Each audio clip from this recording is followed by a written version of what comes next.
મારું એટલું જ કહેવાનું છે, ચૂંટણી છે તો કહેશે.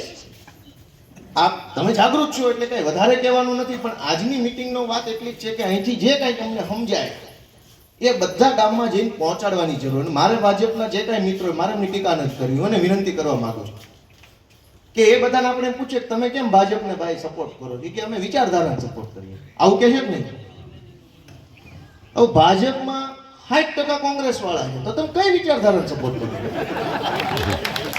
ભાજપમાં જ ભાજપ વાળા નથી, તોય પાછું કે હું ભાજપની વિચારધારાને સપોર્ટ કરું, પણ ભાજપમાં જ ભાજપ વાળા નથી તો તમે કોને સપોર્ટ કરો છો?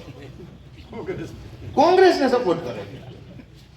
મારે એટલું ભાજપના જે કઈ મિત્રો આજુબાજુના ગામમાં મારે બે હાથ જોડવા છે કે દેશ માટે થઈને તમે એક વખત ભાજપને વિસાવદરમાં જુનાગઢમાં હરાવો, એનાથી ભાજપનું નુકસાન નહીં થાય પણ દેશનો ફાયદો થશે. એક સીટ ઓછી આવશે તો ના કઈ ભાજપ વાળાને કોઈ ફરક નહીં પડે. એને ગિફ્ટ સિટીમાં વ્યવસ્થા કરી જ રાખી છે, જે જોઈએ એને કોઈ વાંધો આવે એમ નથી.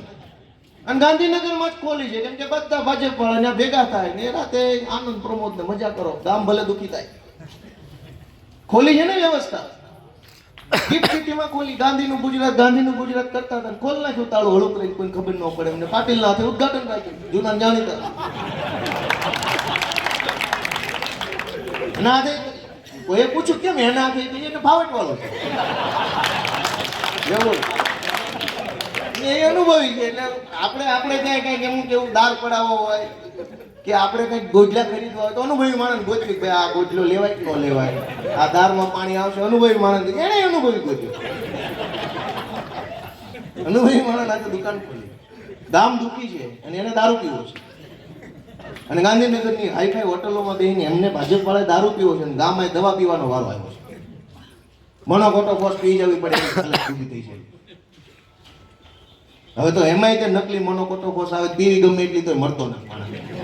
દવામાં નકલી દવા. આજ તમે જો કેટલું નકલી આવ્યું. કેશોદમાં સરકારી દવાખાનામાં હવા વર સુધી એક નકલી ડોક્ટરે નોકરી કરી. કોઈ વાંચ્યું આજનું છાપું? 37 ઓપરેશન કર્યા. મહિલાઓનો ડોક્ટર હતો, ગાયનેક ડોક્ટર. ડિલિવરી કરાવી 37. એક બેન ગુજરી ગયા ને એક છોકરો ગુજરી ગયો. 10મું પાસ ડોક્ટર 1 વર્ષ સરકારી દવાખાનામાં નોકરી કરી ગયો. કોણ બોલશે? ભાજપે ઓલરેડી વ્યવસ્થા કરી છે, બોલે એવો કોઈ વધવો જ ન જોઈએ. બધાને ભાજપમાં લઈ લો, ત્યાં જેલમાં પૂરી દે. એટલે નકલી ડોક્ટરનું કૌભાંડ ખુલે તોય કોઈ બોલે એવો હોવો ન જોઈએ.